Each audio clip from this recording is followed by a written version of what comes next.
Serious late night hikers, what is the creepiest thing you have seen while hiking? While it did not happen during the hike, rather the camping, it was still the creepiest thing I've experienced out there. Was working at a summer camp for kids and we went on an overpass outing. Had a cougar circle our camp from around 11 PM to roughly 5 AM. It was crying out, hoping one of us would separate from the group. I stayed up all night with bear spray and a hatchet, keeping an eye on it with the other staff. I go hiking in the woods that permeate my town, sometimes so late that I get to see the sun rise out there. The strangest thing I ever saw was what I could only describe as a shanty town was built up seemingly overnight deep into the woods. Simple little hovels made of scrap metal and bed sheets and a small fire pit that someone had made out of an old tire, with the fire still burning. But that wasn't the weird part. The weird part was that this was well past midnight when I found this place, and it was quiet as a grave. There was no one there. Someone made the trouble of getting a fire going and then left it. From the look of it, this place could hold about a dozen or so people, and yet there was nothing there but the fire they abandoned and whatever possessions they had left in the shanties. I was in the woods with 3 friends at night. A friend's house was nearby, and I was getting hungry, so I went inside to find some food. Another friend came inside with me. 2 friends were still outside. Later on, one of the 2 who were outside comes in and sees the indoor friend on the couch next to me. They panic and immediately run back outside. I poked my head out the door asking what's going on, only to hear them yell as loudly as they can, "That's not Kevin." Everyone comes inside and calms down a bit, and the story comes out. They thought the friend who was indoors with me, Kevin, had been outside with them this entire time. Why? Because in the darkness of the woods they saw a silhouette about the same height walking alongside them silently. Then at some point it ran away, and they were chasing it thinking Kevin was running off for some reason. The reason my friend yelled "That's not Kevin" was to stop the last outdoor friend from chasing whoever was out there deeper into the woods. We still have no idea who that was or why they didn't ever speak.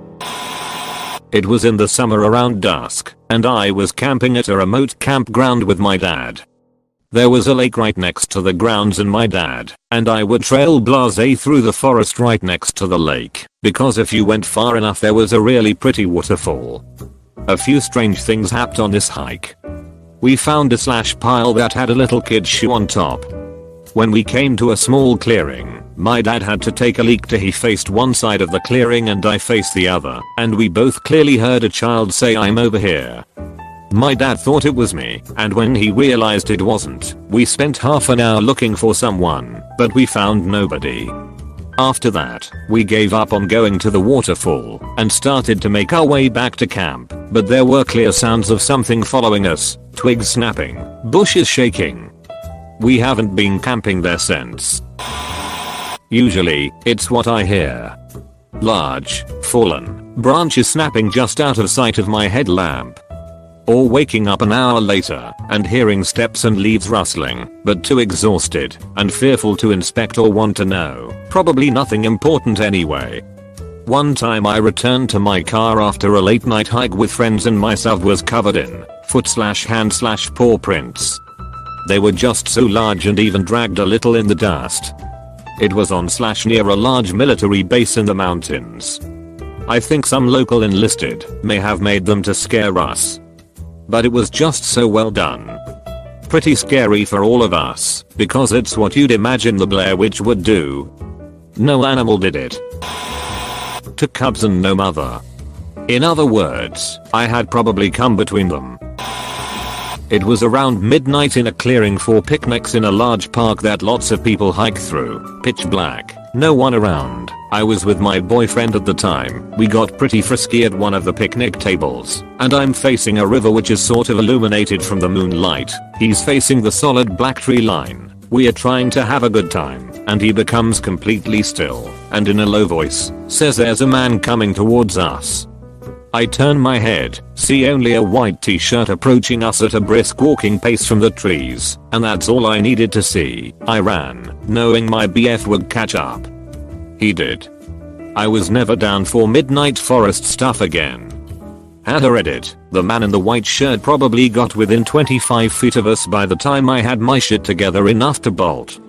Still freaks me out. He said nothing, just walked very fast towards us. Neither of us looked back. Oh goddammit, I forgot the one, that **ACTUALLY made, in full down clutching my heart. I was camping and some of the group had gone off on a late night stroll. After a while, me and a friend got bored and decided to go look for them. It was pretty much rolling grassland hills with few trees out there, so we figured it wouldn't be hard. It was also unearthly quiet, other than the occasional distant owl or coyote sounds, so we were whispering and being very chill. There was pretty good moon, so we hadn't brought lights either. Anyway, I finally see someone standing under a tree on the crest of this hill, so I go up there first. I call out quietly and don't get a response. Again, no response. Kinda annoyed, I just strut up there, but I'm realizing something looks weird about this person I've been seeing. They're holding their arms over their head and the proportions aren't right.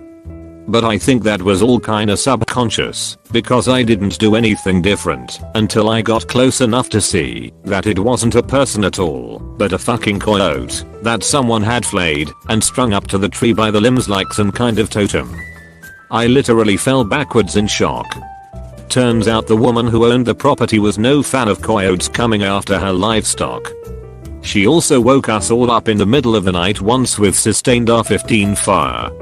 Like 20 shots. Someone who lived near there just said, oh, she must have found a whole pack of them. Go back to sleep. It wasn't what I saw nothing out of the ordinary. However, my dog got very agitated around a certain part of a trail and alternated between barking and snarling and hiding behind my legs. It creeped me out enough that we hurried out of there fast. This wasn't on a hike, and this is pretty tame compared to some of these stories, but it's a bit similar. Back in our old place, one night my girlfriend and I were walking our dogs around the neighborhood. She's a lot smaller, so I was walking two of the dogs, and she was walking one, who was a former service dog. He was a real gentle dog, albeit a bit older. Other than snatching the bull away from the others during fetch, he'd never shown a bit of aggression. I walk a bit ahead of my girlfriend because of the two dogs pulling pretty hard on me, but not too far, maybe 10 or 15 feet ahead, but around a corner. As I found out later, she'd slowed down, in part because she'd noticed someone nearby acting strangely, scoping out a house I think. When he spotted her, he said hi, and she responded in kind, asked how he was. Before he could answer, the dog she was walking started to growl and she apologized, commenting that he was a guard dog. The guy looked at her and said, well, he's doing a good job tonight. She was pretty spooked and hurried to catch up to me. We were more careful on nighttime walks from then on. I walk at night in my rural area regularly. I've encountered black bears, coyotes, bobcats, angry deer, and everything on down, with no real concern. But the creepiest encounter was a little black pickup truck with rainbow and unicorn stickers. Bubblegum pop music blaring, and it smelled like cotton candy when it passed me. First time it passed me, it swerved to hit me. I jumped out of the way easily. I thought nothing of it really, just figured they were startled by seeing me at night with my reflective gear. The truck circled back and comes at me again. I saw it coming this time and grabbed my dog up just in time to jump into a ditch. I heard little girl laughter, high-pitched and maniacal. The tiny truck circled back for a third go at me, but by then I was hiding in my neighbor's shrubbery. I watched it slowly drive down the road, hearing giggling as it passed me. Fortunately it kept on going, and I made it home just fine. I used to run at night. One night I ran under a tree and went through a spider web face first. I freaked out and flung my head towards my hands to wipe the web away. When I did that, I felt something big and heavy plop onto the top of my head, like a squirrel. I grabbed it and screamed. Turns out it was just my ponytail flopping forward, but man, it was a terrifying 10 seconds. Lots of flailing. Didn't actually see anything, and I'm really glad I didn't. A friend and I had started walking a trail system that leads deep through some woods and fields by his house around dusk. During the day it's really peaceful and green and whatnot, but it was late, and it was getting dark fast. The area we live in has been flooding recently, and the trail is currently 2 feet underwater about halfway through the loop, but my friend said we could walk to that point and then take a shortcut back to the beginning through one of those man-made pine forests, where the trees are all perfectly lined and spaced apart. We only had to go about 50 feet into the pines before the canopy made it pitch black all around us, but he knows the area, so we kept going. About 100 feet further in we both hear a very distinctive squeaky door noise. Like, literally no chance of it being anything other than old rusty hinges. He's come through here 20 times in the past few weeks while jogging during the day and confirms that he's never seen any type of building or anything with a door back here. We both decided that we'd rather just walk the trail back the way we came in than deal with whatever horror movie shit was happening in there. I've never noped out of a situation faster than I did then.